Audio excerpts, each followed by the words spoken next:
خبره واوره زما د ډیر ځپلي کام باچا خبره واوره زما د ډیر ځپلي کام باچا خبره واوره د خپل بېوسه وطن بیا تا ته اختیار درکوو واک د خپل کلي درکوو خوبې د ښار درکوو حقدار د ټولو بیا په لاس کې اقتدار درکوو د یو بدلون په صداقت لوی افتخار درکوو درپسې ځو روان یو لقب د سالار درکوو رسۍ د عدل او انصاف تا ته د دار درکوو د حوصلې دوا اوس هم لکه بیمار درکوو د مینې حد دی درجه درته د پلار درکوو زما د ډېر ځپلي کام باچا خبره واوره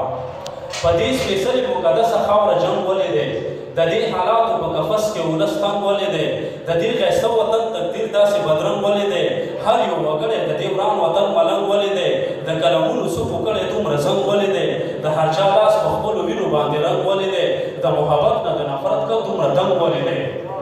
زما د ډېر ځپلي کام باچا خبره واوره زما د ډېر ځپلي کام باچا خبره واوره په دې سپېڅلې مقدسه خاوره جنګ ولې دی د دې حالاتو په قفس کې ولس تنګ ولې دی د دې ښایسته وطن تقدیر داسې بدرنګ ولې دی هر یو وګړی د دې وران وطن ملنګ ولې دی د محبت نه د نفرت که دومره دنګ ولې دی د هر چا لاس په خپلو وینو باندې رنګ ولې دی د هر سړي سره د خوب سوری تر څنګ ولې دی زما د ډېر ځپلي کام باچا خبره واوره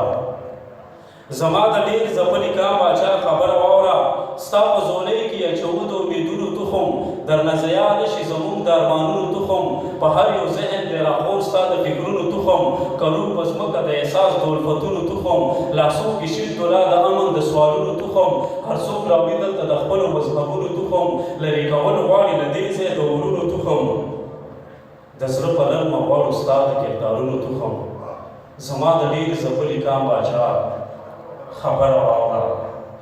زما د ډېر ځپلي کام باچا خبره واوره دا په مرمیو سورې شوي دیوالونه ګوري دا په بارودو سوځېدلي مکتبونه ګوري د بېګناه خلکو په خپو کې زنځیرونه ګوري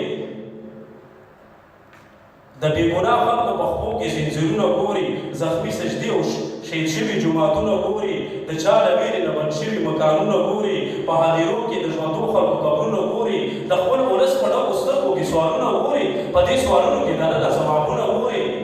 زما د ډېر ځپلي کام باچا خبره واوره په تورو ورځو کې د جنګ پټ دی اسمان دامن په ځمکه جوړې کړي کوترې ماشومان دامن ورباندې خپې کېږدي د پاسه دښمنان دامن یو ورو له ځان سره د هر چا ګور د ارمان دامن په مرۍ ناست کې خودغرضه قاتلان دامن کېږدي نومونه په بچو مسلمانان دامن ته ورته وکړه په غوږونو کې اذان دامن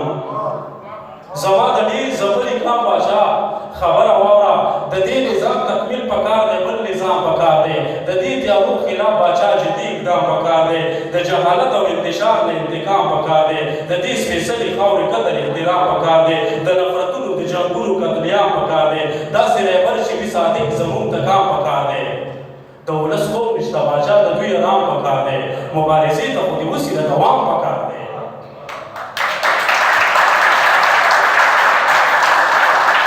زما د ډېر ځپلي کام باچا خبره واوره